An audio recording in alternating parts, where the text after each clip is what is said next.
She was a frozen weapon, not a queen until a human taught her how to love. Hash hook. She didn't breathe, not in the way humans did. No warmth left her lips. No mist formed in the frozen air.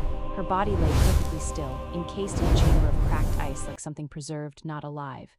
And yet, her eyes were open, glowing faintly, watching, waiting. Elias Vance felt it the moment he stepped into the chamber, that feeling, like something ancient had just noticed him. Yeah, he whispered under his breath, this is a bad idea. But he didn't leave. Because something about her, something broken and silent, wouldn't let him walk away. Z-up. The planet was known as *Cryos 9***, a frozen grave at the edge of known space, no life. No signals, just endless ice storms and abandoned ruins buried beneath centuries of snow. Elias Vance wasn't supposed to be there, but then again, he never was where he was supposed to be. He was a scavenger. A pilot who made a living digging through forgotten worlds, searching for anything valuable enough to sell. Most of the time, he found nothing. Sometimes he found trouble. This time, he found both. His ship, the Drifter *, hovered weakly above the frozen wasteland, its systems barely holding together after a rough landing. Just grab something and go, Elias muttered, pulling his jacket tighter against the cold. In and out. But the moment he stepped into the ruins, he knew this place wasn't empty, it had been abandoned. There was a difference. Inciting incident. The structure was ancient, half buried in ice. Massive metal doors frozen open like they had been forced apart long ago. Elias stepped inside, his boots crunching over frost-covered flooring. The air inside was colder than outside. Still, dead, his flashlight cut through the darkness, revealing something unexpected. Technology advanced far beyond anything he had seen. Okay, he whispered, now this is worth something.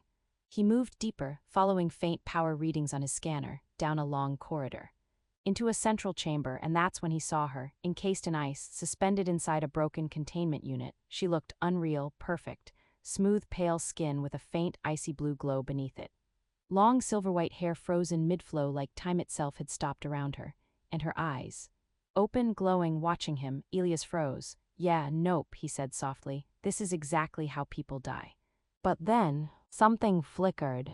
Her glow dimmed just slightly, and for the first time, he saw it. She wasn't just frozen, she was failing, dying. Elias hesitated. Every instinct told him to walk away, but instead, he stepped forward. All right, he sighed. Let's make another bad decision. Discovery. The control panel beside her chamber was damaged, flickering, barely functional. Elias wiped the frost off the surface and began pressing commands. Come on, don't make me guess here. The system responded weakly. Warning signals flashed, containment failure, core instability, life-form degradation. Elias frowned. That doesn't sound good. He glanced back at her. Her glow was fading faster now. Cracks were forming in the ice around her. Something was wrong, badly wrong. Okay, he muttered. If you're gonna kill me, at least do it alive. He hit the release, the chamber hissed, ice shattered. The temperature dropped even further. Then suddenly surged, warmth, energy. The ice exploded outward. Elias stumbled back and she fell right into his arms, cold, unmoving for a moment. Nothing happened then. Her body reacted, a pulse, sharp. Violent energy surged beneath her skin, her eyes flared to life, brighter than before. Elias froze. Okay, he whispered, definitely not normal. Rising bond. She woke slowly, confused, disoriented. Her gaze locked onto Elias immediately. Cold, sharp, dangerous. Identify, she said. Her voice wasn't human, flat, emotionless. Elias blinked. Elias, human, definitely not a threat. She stared at him, unmoving. Threat level unknown, she replied. Fair, Elias muttered. She tried to stand, but her body failed. She collapsed back into him. Elias caught her. Easy, he said. You've been frozen for I don't know how long. Her eyes flickered. Processing, system error, she whispered. Core instability, incomplete function. Elias frowned. Yeah, you don't sound okay. Silence, then. I am a weapon. Elias blinked. Of course you are. She looked at him again, still cold. Still distant, but something in her gaze had changed. Not fear, not trust, something uncertain. Over the next few days, everything changed. Elias took her back to the ship, kept her alive, helped her stabilize. At first, she didn't understand anything. Emotion confused her. Human behavior made no sense. Why do you help me? She asked one night. Elias shrugged. Because you needed it. That is inefficient. Yeah, he smiled. Humans do inefficient things. She studied him carefully. You are illogical. Thanks. Pause, I do not understand you. Elias leaned back. Yeah, most people don't. For the first time, her expression softened just slightly. Twist. The signal came without warning, a deep pulsing frequency that shook the ship. Lyra froze, her entire body tensed. They found me. Elias sat up. Who? She turned to him, and for the first time, there was fear in her eyes. My creators. Elias frowned. That doesn't sound good. They will not stop. Why? She hesitated, then. I am not just a weapon. Elias waited, her voice dropped. I am the core of a planetary destruction system. Silence, you're kidding. What? I was designed to erase entire civilizations. Elias exhaled slowly. Yeah, that's worse. She stepped back, her glow intensifying. If they take me, I will be forced to complete my purpose. And if they do, what? They will destroy this planet and you. Elias nodded. Right, so either way bad. Conflict. The ships arrived fast, massive, silent, deadly. Elias stared at the screen. Well, looks like your friends are here. What? They are not my friends. Yeah, figured. The first strike hit seconds later. The ship shook violently, shields down to 30%. Elias gripped the controls. Okay, that's not ideal. Lyra stepped forward, her glow brighter now. Unstable, I must activate. Elias turned sharply. No. She stared at him. You will die.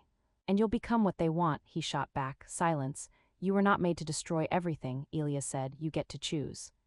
What? I do not have a choice. Yes, he said firmly, you do. Something broke just slightly in her expression. Climax.